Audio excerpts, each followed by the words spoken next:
आज हम बात करेंगे जीव विज्ञान का एक टॉपिक है, इसको लाइकेन बोलते हैं इंग्लिश में। इसी को सहवाक भी बोला जाता है या सैक, सहवाक या सैक बोला जाता है। बात करते हैं इसकी। जो लाइकेन शब्द है, लाइकेन शब्द किसने दिया था? तो लाइकेन शब्द जो थे थियोफ्रेस्टस ने दिया था। थियोफ्रेस्टस आपको पता होगा कि वनस्पति विज्ञान के जो जनक है उन्हीं को ही थियोफ्रेस्टस बोलते हैं। तो थियोफ्रेस्टस ने ही लाइकेन शब्द का प्रयोग किया था। लाइकेन का खोज किया था टुल्सन ने, टुल्सन नामक वैज्ञानिक ने इसका खोज किया था।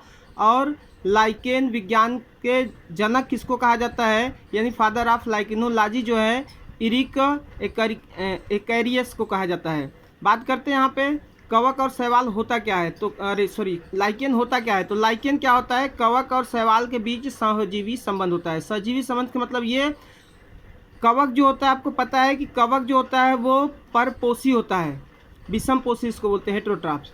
और जो शैवाल होता है वह स्वपोषी होता है, यानी प्रकाश संश्लेषण में भोजन बनाता है। अब आपको पता है कि शैवालों में रूट जड़ होता नहीं है, तो और ये जल अवशोषित कर नहीं पाएंगे, तो कवक जो होते हैं हरे नहीं होते हैं, तो वो भोजन नहीं बना पाते हैं।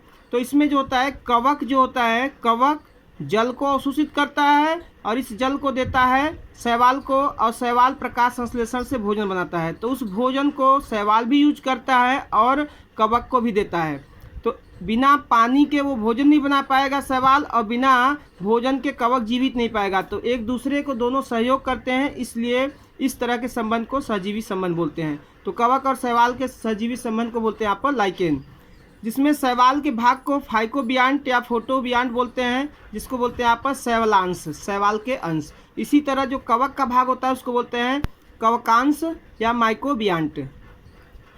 क्योंकि इसमें जो संबंध है मास्टर स्लेव माने मास्टर मीन्स मालिक हो गया, स्लेव मीन्स दास हो गया। तो मालिक और दास की जो परंपरा है, यानी कि एक इसमें से शैवाल जो है, शैवाल और कवक, तो शैवाल जो है मालिक का काम कर रहा है, दास जो है कवक है, मतलब कि ये भोजन देता है, ये यूज करता है और ये इसको पान देता है। तो इस तरह से देखा जाए तो दोनों में जो संबंध है मास्टर और दास का, यानी मालिक और दास का, इस थियरी को किसने दिया था? क्रॉम्बी ने इस थियरी को दिया था। बात करते हैं अगला, लाइकेन जो है, लाइकेन का अधिकांश भाग जो होता है, माने लाइकेन में अधिक क्या होता है, कवक होता है कि शैवाल? तो अधिक भाग क्या होता है? कवकांश, कवक का भाग अधिक होता है। और जब सीधी सी बात है, जिसका भाग ज़्यादा मात्रा में होगा तो जनन में भी वही भाग लेता है। तो जनन में भाग लेने वाला लाइकेन जो है, लाइकेन में कवक वाला भाग जनन में लेता है कि शैवाल का भाग? तो कौन सा भाग लेता है? कवक का भाग जनन में भाग लेता है। इस बार टीजीटी में ये क्वेश्चन पूछा गया था कि लाइकेन में जनन का भाग कौन लेता है? तो जनन में कौन भाग लेता है? कवकांश।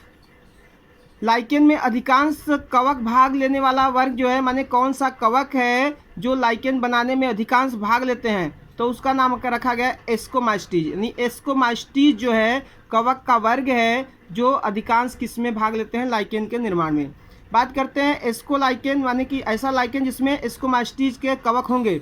तो उसमें कह रहा है कि हरे शैवाल कितने होंगे? तो हरे शैवाल का औसत जो होता है लगभग 80%, और जो नीलहरी शैवाल का औसत होता है लगभग 20%। यानी एस्कोलाइकेन में जो होते हैं ग्रीन एल्गी ज़्यादा होते हैं, न कि नीलहरित शैवाल, ब्लू ग्रीन एल्गी। बेसिडियोलाइकेन में जो होता है उसमें कौन सा शैवाल भाग लेता है अधिकतर? तो अधिकतर क्या होता है? नीलहरित शैवाल, ब्लू ग्रीन एल्गी। इसके बाद आगे देखा जाए तो कवक में पाए जाने वाला जो अधिकतर एक कोशिकीय हरा शैवाल होता है, यानी कवक और शैवाल मिलकर ही बना रहे लाइकेन। तो जो कवक है उसके साथ एक कोशिकीय शैवाल जो मिलकर लाइकेन बनाता है, तो उस एक कोशिकीय शैवाल का नाम रखा गया है ट्रीबॉक्सिया। इसी तरह से बात करते हैं ये लाइकेन पाए कहाँ जाते हैं?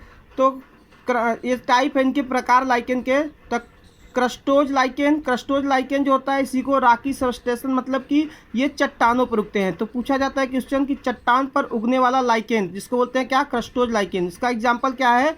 ग्रेफिस क्या है? चट्टान पर उगने वाला लाइकेन। फोलियोज मीन्स होता है लीफ, माने पत्ती, तो पत्ती जैसी संरचना वाला लाइकेन तो परमेलिया। इसी तरह से फ्रूटिकोज लाइकेन का एग्जाम्पल है क्लाइडोनिया और उसनिया। बात करते हैं खाने योग्य लाइकेन। ऐसे कुछ लाइकेन है जो हम लोग भोजन के रूप में प्रयोग करते हैं। जैसे एग्जांपल की बात करें तो क्लाइडोनिया रेंजीफेरा, जिसी को बोलते हैं रेंडियर मास। ये भी क्वेश्चन पूछा जाता है कि रेंडियर मास किसको बोलते हैं? तो क्लाइडोनिया रेंजीफेराइना को। इसी तरह से अगला एग्जाम्पल है इसका खाने योग्य लाइकेन में परमेलिया, जिसको बोलते हैं राक फ्लावर।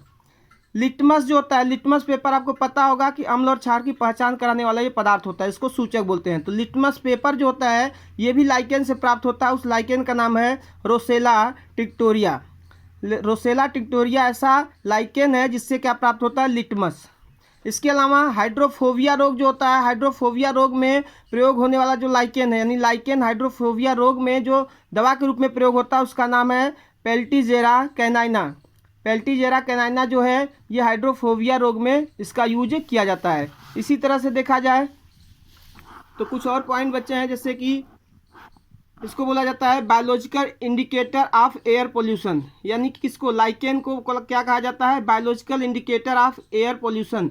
मतलब ये कि जैव सूचक, माने जीव है लाइकेन, और किसका इंडिकेटर मीन सूचक का काम कर रहा है, कौन सा, एयर पोल्यूशन, माने वायु, जो वायु प्रदूषण होता है, वायु प्रदूषण में सूचक का काम कौन करता है, लाइकेन। और मुख्यतः कौन सी गैस का ये सूचक होता है, सल्फर डाइऑक्साइड।